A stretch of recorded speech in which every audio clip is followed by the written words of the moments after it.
comportait essentiellement 4 sous-chapitres. Un premier sous-chapitre dédié au processus électoral, donc les constats que les forces du consensus démocratique ont eu à faire. Un second sous-chapitre porte sur les distorsions juridiques qui ont été constatées.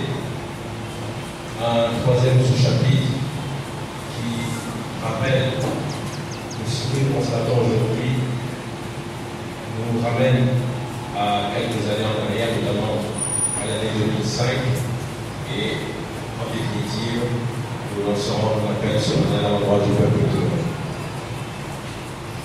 Déclaration. Un processus électoral vicié. Depuis le lancement du processus devant conduire à l'élection présidentielle de février 2020, la société civile togolaise n'a de cesse d'appeler à un scrutin plus transparent, à même de garantir la vérité des urnes et d'aider à la construction d'une nation apaisée et tournée vers son développement. Mais en dépit de ces appels répétés, le pouvoir s'oppose obstinément à la mise en place de conditions d'intégrité électorale.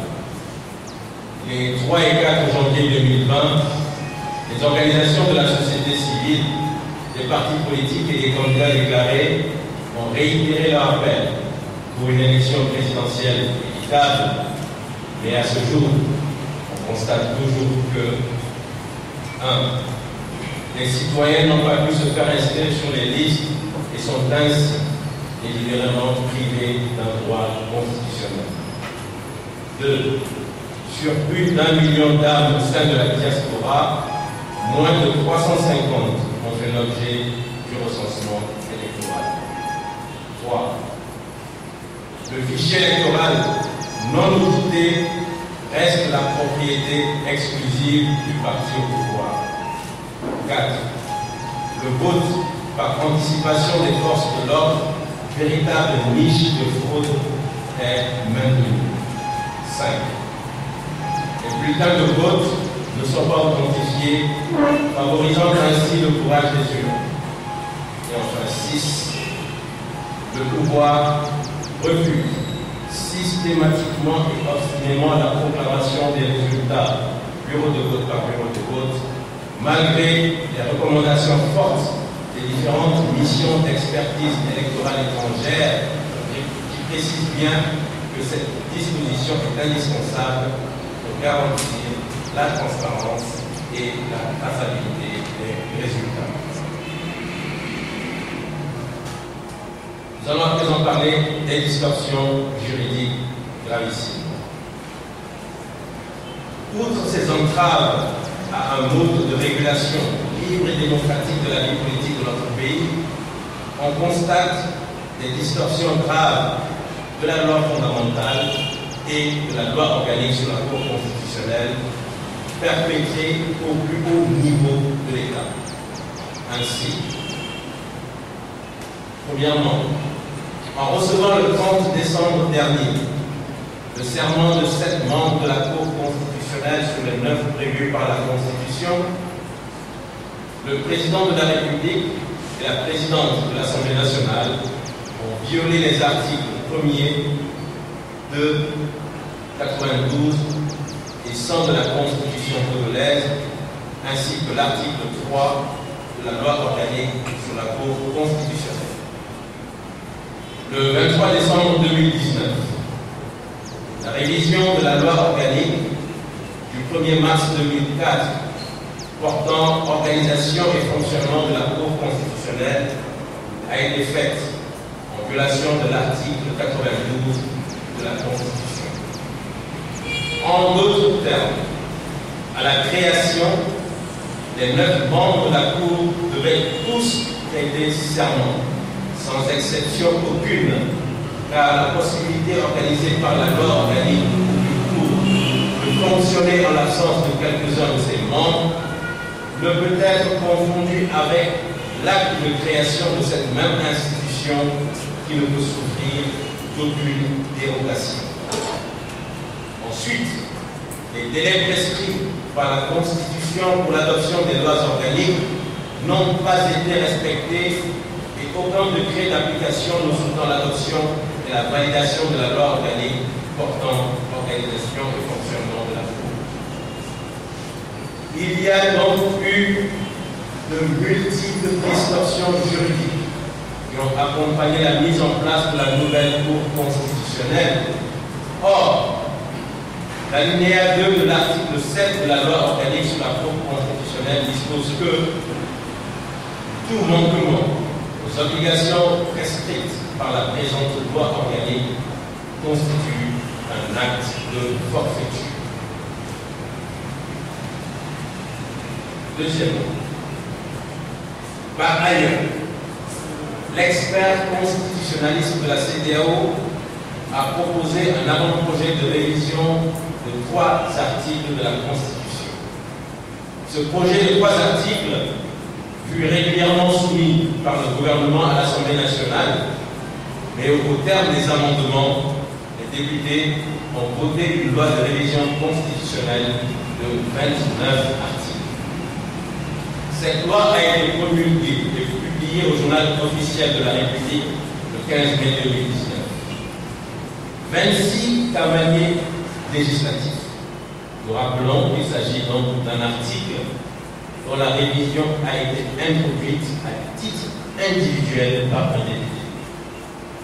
26 cavaliers législatifs furent donc introduits en violation de l'alinéa 1 de l'article 144 de la Constitution qui dispose que l'initiative de la révision de la Constitution appartient concurremment au président de la République et à 1/5 au moins des députés composant l'Assemblée nationale. Le troisième sous-chapitre. Sous le règne de l'illégalité et de l'impunité, l'histoire semble se répéter. Au vu de ce qui précède, ne sommes-nous donc pas revenus au tripatouillage constitutionnel comme ceux du 6 février 2005 et à une Cour constitutionnelle aux ordres? Faut-il rappeler que M. Faure Gnassingbé a pris le pouvoir à la suite d'un coup d'État militaire, suivi d'un coup d'État constitutionnel perpétré les 5 et 6 février 2005? Faut-il rappeler que le 7 février 2005, il a prêté serment sur la Constitution tripatouillée promulguée la veille? Le 26 février 2005, il fut contraint à la démission. Mais, sous la supervision de la CEDEAO, dont la probité a été mise en cause, les putschistes ont organisé un coup de force électoral en vue de légaliser la prise de pouvoir. Pourtant, selon l'article 148 de la Constitution du Togo, il dispose que toute tentative de renversement du régime constitutionnel par le personnel des forces armées, de sécurité publique, par tout individu ou groupe d'individus, est considéré comme un crime imprescriptible contre la nation et sanctionné conformément aux lois de la République. Les coups de force électoraux, les violations des droits humains, les entraves à la liberté d'expression et de manifester ont continué d'affliger la vie des citoyens. En 2019, la modification au Parlement de la loi du 16 mai 2011 relative aux conditions d'exercice de la liberté de réunion et de manifestation pacifique publique consacre définitivement le caractère liberticide de ce régime et les injonctions des Nations Unies n'y ont rien changé. Les manifestations sont toutes systématiquement confinées et tout mode d'expression populaire légalement bâillonné par la nouvelle loi. En définitive, pour les forces du consensus démocratique, composées d'organisations de la société civile, de partis politiques, de candidats déclarés, de citoyens de la diaspora et de citoyens sans étiquette, il est donc clair que 1. La Cour constitutionnelle n'est conforme ni à la Constitution ni à la loi organique. 2. Le processus électoral en cours est profondément vicié. 3. Les modifications de 26 articles de la Constitution du 14 octobre 1992 sont anticonstitutionnels. Nous sommes aujourd'hui devant une situation juridique qui défie la raison, avec le gouvernement, le Parlement et la Cour constitutionnelle, dont les actes de violation des textes constituent une forfaiture. Toutes les forces démocratiques doivent unir leurs forces pour remettre le pays sur le droit chemin. Peuple congolais, l'heure de la mobilisation a sonné. La lutte est longue, mais tu as accompli une grande partie du chemin. Déploie des ressources propres pour te sortir de cette situation de servitude. 2020 doit être une année décisive. L'année de la victoire du peuple togolais et non d'un camp contre un autre. La lutte qui va reprendre ne s'arrêtera qu'avec la victoire du peuple. Nous demandons à tous les fils et à toutes les filles de la nation, au Togo et dans la diaspora, de se préparer pour de grandes manifestations populaires en vue de mettre fin à l'inacceptable et de concrétiser enfin les vœux de nos aïeux, faire du Togo l'ordre de l'humanité. Je vous remercie.